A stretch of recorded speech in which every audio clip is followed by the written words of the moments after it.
بسم الله الرحمن الرحيم إن الحمد لله نحمده ونستعينه ونستغفره ونعوذ بالله من شرور أنفسنا ومن سيئات أعمالنا من يهده الله فلا مضل له ومن يضلل فلا هادي الله أشهد أن لا إله إلا الله وحده لا شريك له وأشهد أن محمدا عبده ورسوله أما بعد إخوة الكرام السلام عليكم ورحمة الله وبركاته نبدأ الدرس الثامن لكتب مدينة تعليم اللغة العربية لغير ناطق بها. Et alhamdulillah, aujourd'hui nous commençons la leçon 8 du livre des tomes de Médine, le livre de Médine, dans l'apprentissage de la langue arabe sans voyelle. Alhamdulillah, on avait déjà commencé le chapitre 8, on va juste continuer et je pense qu'on va clôturer cela aujourd'hui, Inch'Allah, et peut-être clôturer aussi avec le chapitre 9 si c'est pas trop long. En tout cas, nous avançons bien, alhamdulillah, et je continue à féliciter ceux qu'Allah facilite afin qu'ils persistent à suivre les cours et font l'exercice, et qu'Allah facilite aussi à ceux qui n'ont pas encore pris l'engagement de se lancer dans l'apprentissage de la grammaire arabe. Mais alhamdulillah, on félicite tous ceux qui font les efforts et on demande à Allah subhanahu wa ta'ala de bénir leurs efforts et de les récompenser énormément pour cela. Car la recherche de la science est une obligation sur tout musulman et elle est la meilleure des obligations après les choses obligatoires de la religion. Non. Et la recherche de la science est une lumière. La science est une lumière à travers laquelle le serviteur se guide dans ce bas monde, afin d'obtenir les délices de ce bas monde et celui de l'au-delà. Donc, j'encourage vraiment les frères à rechercher la science, à fournir les efforts qui y mènent. Non. Donc, aujourd'hui, alhamdulillah, on va donc continuer. Je pense qu'on a déjà expliqué ce qui précède. Si je m'abuse, non, on a parlé de cela. On a vu ceci, je pense. Non, quoi qu'on a vu cela. Et je pense qu'on s'était arrêté sur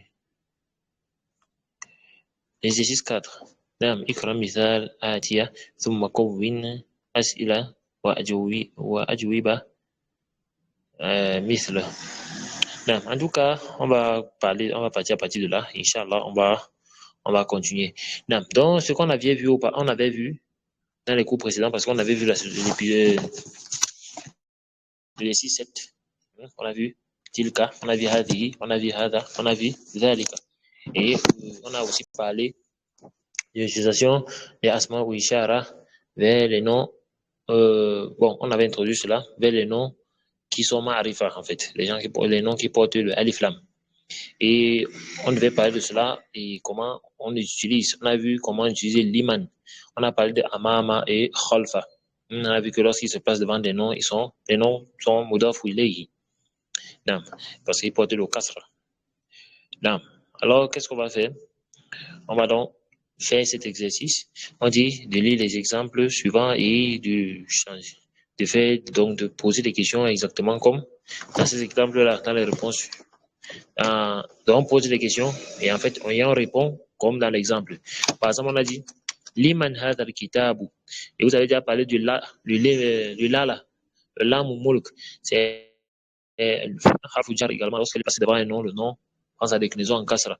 Et c'est un harf qui permet de parler de la possession.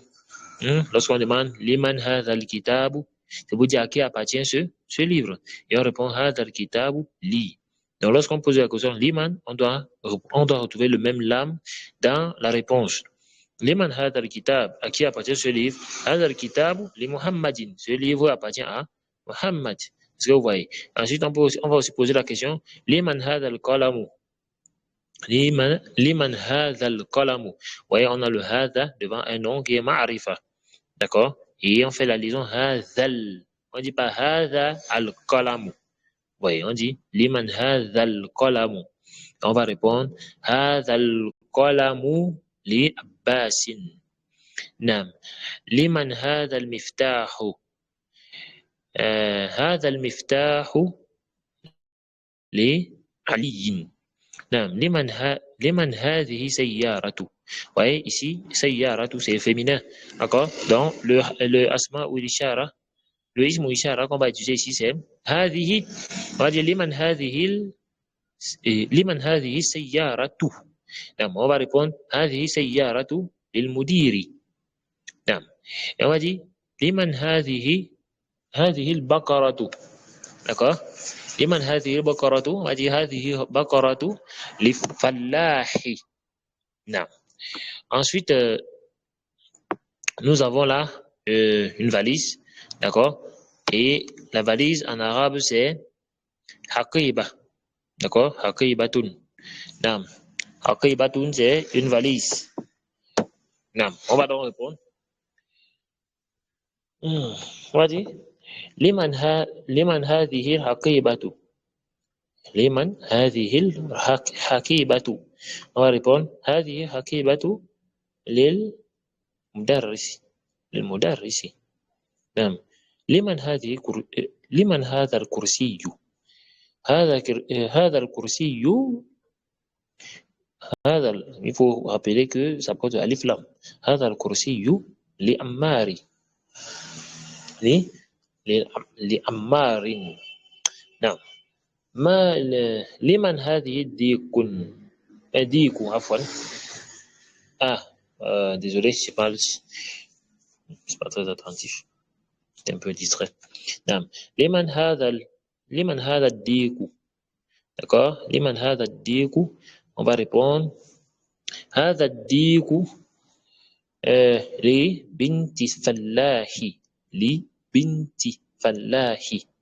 d'accord. on a là le mudaf wa mudaf ilayhi. d'accord. بنت فلاح. نعم. ensuite on a là une montre الساعة. on va donc poser la question لمن هذه الساعة. هذه الساعة parce que الساعة c'est le féminin en arabe. Elle finit avec le tarba bouta. On va dire لمن هذه الساعة. on va répondre هذه الساعة لابن المدير. d'accord. هذه الساعة لابن المدير. نعم. on va répondre, on va aussi poser la question لمن هذا البيت.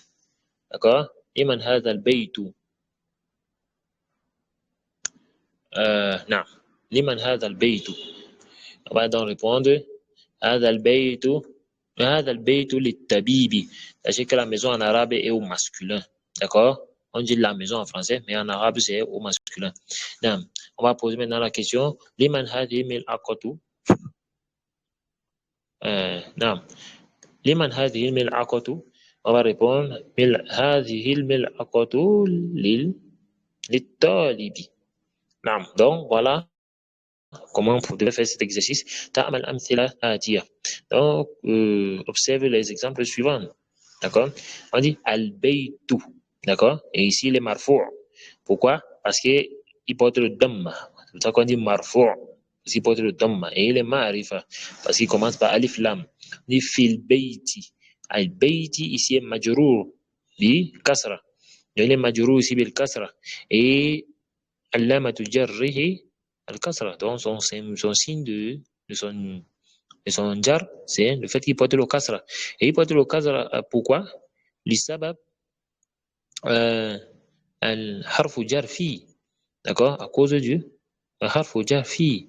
Fi, on veut dire que ça fait partie des huruf jar. Lorsqu'ils sont placés devant les noms sont déclinés en kasra. C'est pour ça qu'on dit fil bayti à cause de fi. Min al bayti également. Min al bayti est majrour bil kasra. et la cause c'est quoi? c'est le mim. Le min qu'on a mis avant. Le min c'est un harf jar. et rappelez-vous, lorsqu'il est placé devant un nom, le nom devient majrour. Majrour, c'est-à-dire qu'il prend le kasra. il faut que vous habituez à cette terminologie-là, Inch'Allah. Il a le bayti. Il a le bayti vers la maison. D'accord? Vers la maison, il a le bayti. Alors, bayti, il est majorou également, bil kasra. Donc, ensuite, on a mustashfa. Al-mustashfa, ici, là, il est marfou'. Et ici, c'est un nom dont la terminologie finit avec un alif maksour. Wa alaykum salam wa rahmatullah. Il finit avec alif maksour. C'est une catégorie de noms qui n'a pas de, dont le signe du i'rab n'est pas apparent. D'accord? Le signe du i'rab n'est pas apparent. Donc la déclinaison est ce qu'on appelle en arabe takdiri. D'accord? Takdiri. C'est-à-dire que c'est, du moins, c'est hypothétique, en fait. Ça veut dire quoi? On sait qu'il est marfou, mais on n'a pas le signe du marfou. C'est pour ça que lorsqu'on fait l'analyse grammaticale, on va dire ismun, par exemple, ismul marfou. S'il est fa'il, on va dire fa'il marfou, allamatu raf'ihi à damma muqaddara. D'accord? C'est un damma muqaddara. Pourquoi? Parce que, en fait, on ne voit pas le signe du i'rab de façon apparente. Est-ce que vous comprenez? Donc, on ne voit pas le damma de façon apparente. Mais on sait qu'il est marfou en fonction de sa position dans la phrase. Non. Et on va dire fil mustashfa. Oui, ici on ne met pas de kasra parce que il est majrour. Allamatu jarrihi al-kasra muqaddara. C'est un kasra muqaddara, un kasra qui est hypothétique, imaginaire. Bon, pas imaginaire, mais en fait hypothétique. Donc on sait qu'il y a le kasra, mais il n'est pas zahir. D'accord? Il n'est pas zahir, c'est qu'on ne le voit pas. Minal mustashfa également, et il al mustashfa. Donc le signe du i'rab n'est pas visible. Pourquoi qu'on appelle ce type de nom dans la langue arabe les ismun maksour. C'est maksour ou mankous. Afwan, je n'ai pas bien mémorisé ce nom-là. Bon, je n'arrive pas à bien me rappeler si c'est maksour ou bien mankous. Maksour. Je pense que c'est maksour. Alors, alam, je vais juste encore réviser. Non. Alors, nous avons également Amérique. Bon, ce sont les noms, ça veut dire l'Amérique en fait. Mustashfa, c'est l'hôpital. Non. Amérique, fi Amérique, min Amérique, et il Amérique, ce sont des noms étrangers. D'accord? Et vous voyez, ils n'acceptent pas de déclinaison. Ouais, non pas le signe du i'rab. Non, visible en fait. Allemagne, l'Allemagne. في الألمانية من ألمانيا إلى ألمانيا d'accord إلى ألمانيا et vous voyez les signes du i'rab ne sont pas très visibles. Inch'Allah, lorsqu'on va entamer le tome 3 de Médine, on va expliquer ces choses-là. Inch'Allah. Donc, vous avez là Iqra Waktub. On vous demande de lire et écrire. Donc, vous devez lire et écrire en mettant les voyelles à la fin de chacun. D'accord? هذا الطبيب من أمريكا. Ah non, min Inkantara. Non, Inkantara, c'est pas America, mais c'est Inkantara.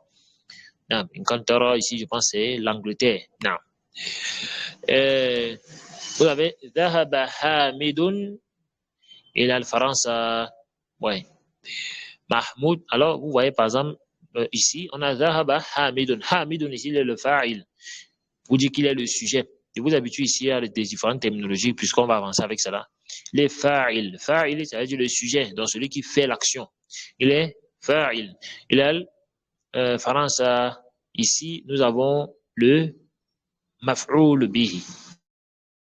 D'accord? Le maf'oul bihi. Et nous avons là également dhahaba qui est le fi'l. C'est-à-dire qu'on a le verbe, le sujet et le complément d'objet. Non. Mahmoudun maridun. هو الآن في المستشفى. Mahmoud est malade. Ça, c'est ce qu'on appelle les ismul, les jumlatu ismiya. Les phrases commencent avec les noms. Non. Et nous avons là un mubtada et un khabar. Le mubtada, c'est Mahmoudun marfou'. Il est marfou'. D'accord? Et allamatu raf'ihi ad-damma. Donc, le signe de son i'rab, c'est le damma. Parce qu'il est marfou'. Et on a maridun qui est également le khabar. D'accord? Et il est marfou' aussi. Et on vous a dit dans la règle du jumlatu fi'liya, le khabar vient après le mubtada. Non, bon, sauf exception faite parce qu'on peut souvent faire, on peut mettre souvent le mubtada et le khabar avant le mubtada. Et parfois aussi, le mubtada peut être muqaddara. Ouais, donc ça peut être takdiri.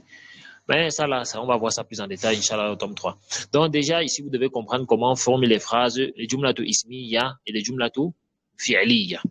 D'accord? Commence avec Jumlatu fi'liya, le mubtada et un khabar. Et le khabar peut être shubh jumla. Ça peut être une jumlatu ismiya. Le khabar. D'accord? Ça peut être une jumlatu ismiya. Donc, il faut aussi savoir cela. نعم هو الآن في المستشفى. Il est actuellement à l'hôpital. نعم ذهب عبد الله.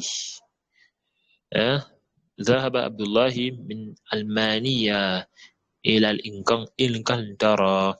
Non, Abdullah est allé de l'Allemagne vers l'Angleterre. ذهب الكتاب pardon هذا الكتاب عفوا لعيسى وذلك الكتاب لموسى. وعيسى et Moussa, ce sont des noms qui portent des harfu naqis, des harfu afwan, des harfu mu'tal. Donc c'est-à-dire des harfu illa afwan, c'est ça. Des harfu illa. Non. Les harfu illa en fait ce sont les lettres malades. Dans la langue arabe, ce sont les lettres malades et on en a 3. D'accord? On a le waw, on a le alif et on a également le ya. Ce sont les harfu illa dans la langue arabe, les lettres malades. Elles peuvent venir en premier, au début du mot, elles peuvent venir au milieu du mot et elles peuvent venir à la fin du mot. Vous voyez? Et c'est cela. Et quand un mot porte une lettre malade, son i'rab est différent en fonction, de la lettre malade qu'elle porte. Non, mais cela on va voir plus en détail dans les cours prochains. نعم هذا المهندس من أمريكا. Donc celui-ci est un ingénieur d'Amérique qui vient d'Amérique. Non. Donc voilà, vous pouvez faire cet exercice, c'est facile. Iqra. On vous demande juste de lire as-saburatu amama talibi wa hiya khalfa mudarrisi. Donc vous voyez là, on a amama et on a khalfa. Khalfa et amama, comme je vous ai dit, amama signifie devant et khalfa veut dire derrière. Non. Et amama, lorsqu'ils sont placés devant les noms deviennent mudaf ou ilayhi. Donc, ils prennent les déclinaisons en kasra, deviennent majrour. Donc, il convient donc, lorsque vous utilisez amama devant un nom, de savoir que le nom là va être majrour. Parce que vous voyez, saboura, c'est le tableau. En fait, quand on parle sabouratun, as-sabouratu, c'est le tableau, un tableau. Non, on dit le tableau est devant les étudiants, d'accord? Et elle est derrière, elle, hiya, c'est pour ça, as-saboura. Alors, elle est derrière l'enseignant. Non. C'est aina sayyaratul mudarrisi. Aina sayyaratul mudarrisi. Et on dit que aina, il est utilisé pour demander le lieu, l'endroit, d'accord? Le lieu. Non.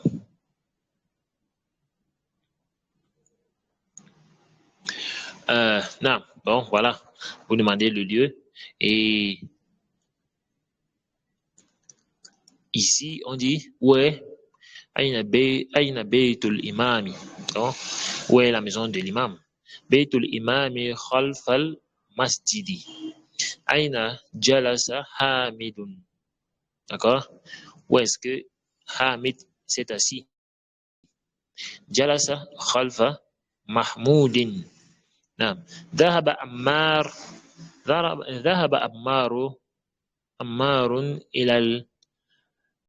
إلى المسجد وجلس أمام المرحاب.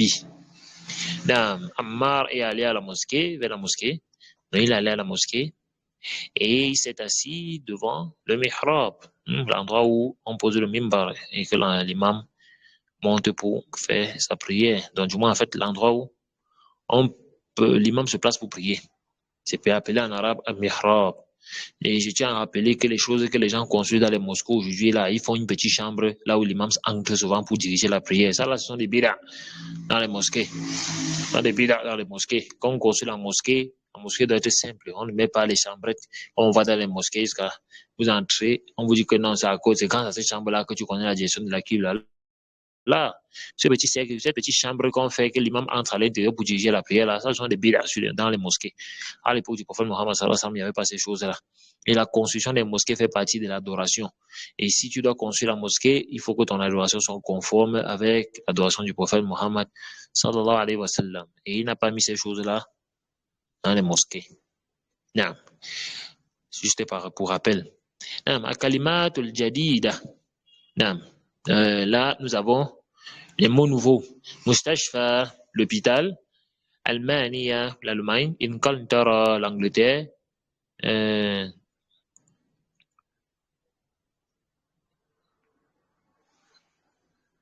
Salam. Non. Service. Salam. À la Koulihal, je vais revoir ce mot-ci, je n'arrive pas à l'identifier. As-Sakin, As-Sikin, le couteau. Faransa, la France, Amam, devant, Khalfa, derrière. C'est Suisse. Je n'arrive pas, peut-être j'ai seulement oublié, à la Koulihal. Je crois qu'on a vu ce mot.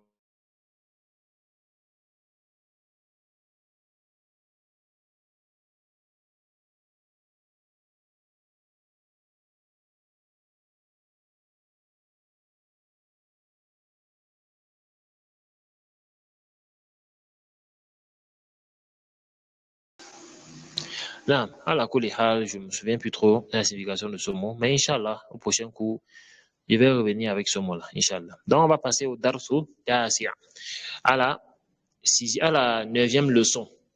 À la 9e leçon, ici, Inch'Allah, on va parler du Nat wa Man'oud, ce qu'on appelle l'adjectif qualificatif et le nom qualifié. Vous voyez, l'adjectif qualificatif et le nom qui est qualifié. Alors, on va d'abord lire le texte qui est venu. Man hadha ar-rajul. Qui est cet homme? Huwa Abbasun. Abbasun tajirun. Abbasun tajirun ghaniyun. Hamidun mudarrisun.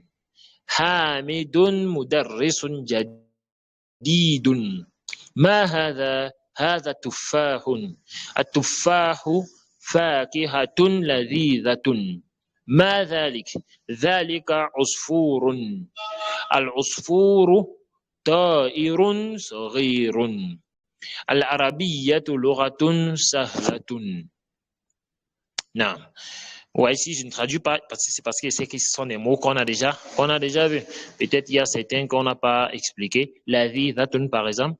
La vie dhatun veut dire délicieux. Fakihatun, c'est un fruit. Donc, on dit atufahu, fakihatun, la vie dhatun, ça veut dire la pomme est un fruit qui est délicieux. D'accord? Usfurun, c'est un oiseau. D'accord? C'est un petit oiseau, en fait, un moineau. On peut appeler ça moineau. Al-usfurun ta'irun saghirun. On dit al-usfur, dont le moineau est un petit oiseau. D'accord? C'est un oiseau qui est petit. Al-arabiyyatu lughatun sahlatun. Donc, l'arabe est une langue qui est sahlatun, facile. D'accord? Je crois qu'il y a aussi jadidun. Bon, ça, on connaît aussi. Non, je pense qu'il n'y a plus d'autres mots. Ensuite, on dit al-arabiyyatu Loratun, jamilatun. Jamilatun veut dire belle. Donc, l'arabe est une langue qui est belle. Ammarun talibun mushtahidun. Wa mahmoudun talibun kaslanun. Ammar est un étudiant mushtahidun. Mushtahidun veut dire travailleur. D'accord? Qui fait des efforts. Et mahmoud talibun kaslanun. Kaslanun, c'est pour dire un étudiant qui est paresseux. En fait, qui est paresseux. Non, donc ça décrit un état de paresse. Man anta, ana talibun. A anta talibun jadidun? Naam, ana talibun jadidun. Naam. Tamrin, exercice, bon, ikra waktub. On vous demande de lire et d'écrire en mettant les voyelles. Muhammadun talibun qadimun. Naam. Déjà, avant qu'on avance, il faut qu'on parle donc du but, en fait, de ce qu'on doit voir. Le na'at wa man'oud. Alors, c'est quoi le na'at? C'est quoi le man'oud? Le na'at, c'est l'adjectif qualificatif en arabe. Et le man'out, c'est le nom qui est qualifié. D'accord?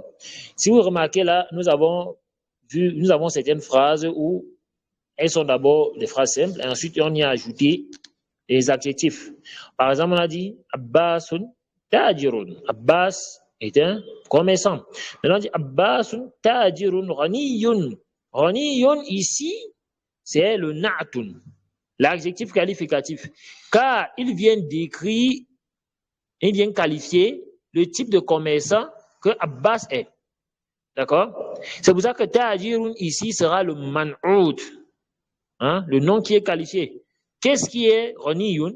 C'est tajirun. D'accord? C'est le commerçant qui est riche. D'accord? Nam. Hamidun mudarrisun jadidun. Mudarrisun qui est jadid, c'est-à-dire que c'est l'enseignant qui est nouveau, un enseignant nouveau. Nam. L'enseignant va être dans le man'out, dans le nom qualifié, et jadidun va être dans l'adjectif qualificatif.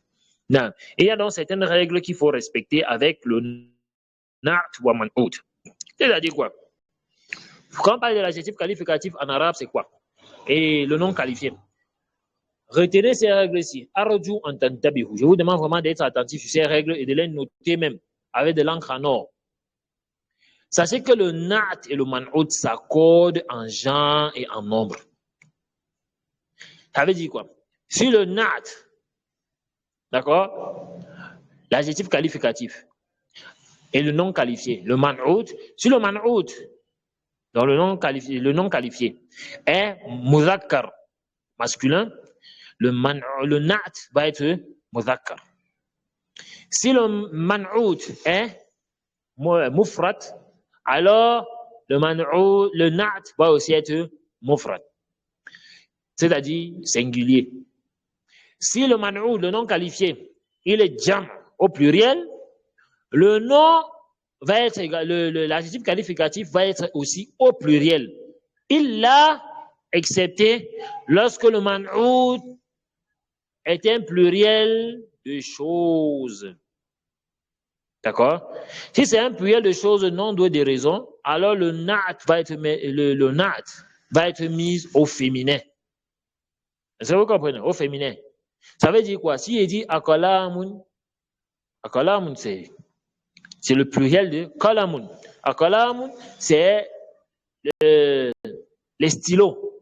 Maintenant, si il veut dire les nouveaux stylos, par exemple, si il dit un nouveau stylo, il veut dire kalamun jadidun. D'accord? Mais si je veux dire akalamu, je vais dire al-kalamu jadidatun. Pourquoi? Parce que le pluriel ici désigne des choses non douées de raison. Alors, son na'at va être au féminin. Non, ça c'est l'exception. Et si le man'out est nakira, le na'at sera nakira. C'est-à-dire que si le man'out, le nom qualifié est indéfini, sachez que le nakira va ici, le na'at va être également indéfini. C'est-à-dire que s'il ne porte pas de alif lam, alors l'adjectif qualificatif ne porte pas aussi de alif lam. Si le nom qualifié porte le alif lam, il est ma'rifa, alors l'adjectif qualificatif est également ma'rifa. Retenez ça bien. Premièrement, s'il est ma'rifa, ils sont ma'rifa. S'il est nakira, il est nakira. Dans le na'at et le man'out. Nakira, ma'rifa. Jam. Sont pluriel. Excepté si le pluriel, le man'out est le pluriel des choses non de des raisons, alors le na'at va être mis au féminin. Et quatrième, s'il est mufrat, il est aussi mufrat. C'est-à-dire que s'il est singulier, il est aussi au singulier. Wadih. Non. Donc, il faut bien comprendre ça. C'est pour ça, on va prendre cet exemple. Et aussi, il faut que j'ajoute. Si le man'out prend le fatha, ça veut dire quoi? Si il est mansoub, sachez que le na'atun va être également mansoub. Ça veut dire que s'il porte le fatha, sachez que l'adjectif qualificatif doit aussi prendre le fatha. Si l'adjectif qualificatif, le nom qualifié prend le kasra, lui aussi, le na'at prend le kasra. S'il est majrour, ils sont majrour. S'il est marfou, c'est-à-dire que s'il prend le damma, alors lui aussi prend le dhamma. Est-ce que vous avez compris? Maintenant, quelqu'un va me demander comment est-ce qu'on fait la différence entre le nat et le man'oud et une jumlatu ismiya. Non. Sachez que les règles qui s'appliquent dans le nat ou le man'oud ne s'appliquent pas forcément dans une jumlatu ismiya, dans une phrase verbale, non verbale, pardon, une phrase qui commence par un nom. Parce que quand vous regardez le mubtada et le khabar, le mubtada peut être ma'rifa, le khabar lui est nakira. D'accord? Donc ça, c'est déjà une différence. Non. Par exemple, on va lire ici. On dit Muhammadun, regardez, talibun qadimun. Vous voyez, talibun, il est le man'oud, ici il est comment? Nakira. Alors qadimun, il est nakira. Vous voyez, il est mufrad, donc singulier, alors qadimun est singulier. Ça vous voyez. Il est marfou et le nat est également marfou. Talibun, il porte le dhamma, alors qadimun porte le dhamma. Adhalika rajulu mudarrisun jadidun. Ouais, mudarrisun, nakira, mufrad. Alors nous avons jadidun qui est nakira et mufrad. Naam. On dit là, huwa tabibun jadidun. Est-ce que vous voyez? Mufrad, mufrad. Et vous voyez les mudhakkar, mudhakkar. Donc masculin, masculin. Singulier, singulier. D'accord? Marfou, il porte le dhamma, dhammatain même. Et jadidun porte également le dhammatain. نعم هذا درس سهل درس مفرد singulier سهل مفرد là nous avons aussi il est muzakkar masculin vous avez là masculin نعم vous avez là marfou il est également marfou نعم abbas tajirun shahirun d'accord et la même règle s'applique shahirun ici c'est célèbre. D'accord? Non. Bilalun muhandisun kabirun. La même règle s'applique. Al-inkliziyatu luratun su'batun. L'anglais est une langue difficile. Vous avez luratun su'batun. Luratun. Mu'annath. Ouais, ici, il est mu'annath, c'est-à-dire qu'il est féminin. Et ici, on a su'batun qui est également féminin. Wadih? Non. Et il est mufrat, singulier, singulier. Nam. A anta rajulun ghaniyun, même chose.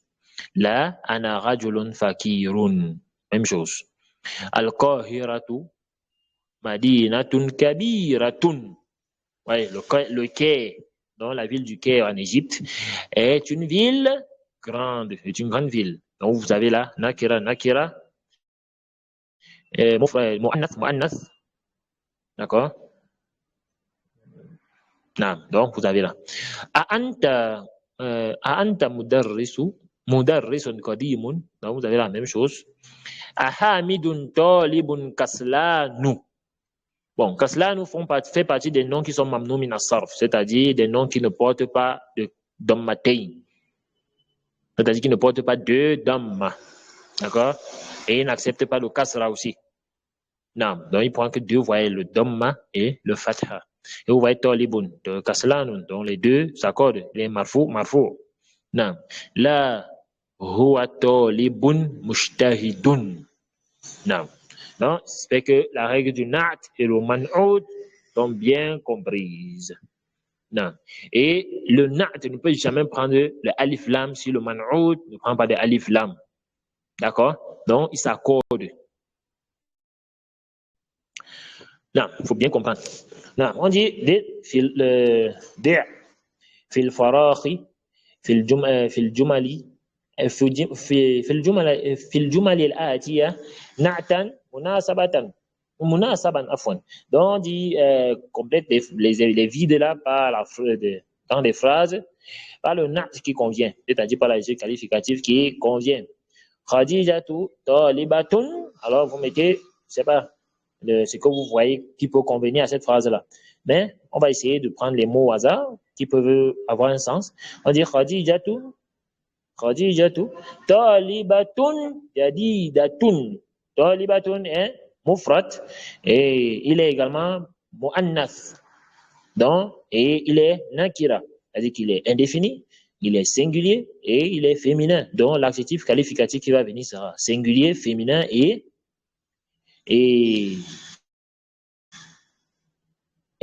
nakira et indéfini. Non. Donc, on va mettre jadidatun, par exemple. Ou bien on peut mettre mushtahidatun. Donc, est une étudiante qui fait beaucoup d'efforts. Non. Et ensuite, quoi, vous avez là al-arabiyyatu lughatun sahlatun. D'accord? Non. Et vous avez là, on va dire khalidun, tajirun, tajirun, bon, fakirun.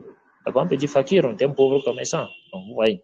Usfurun ta'iratun, saghiratun.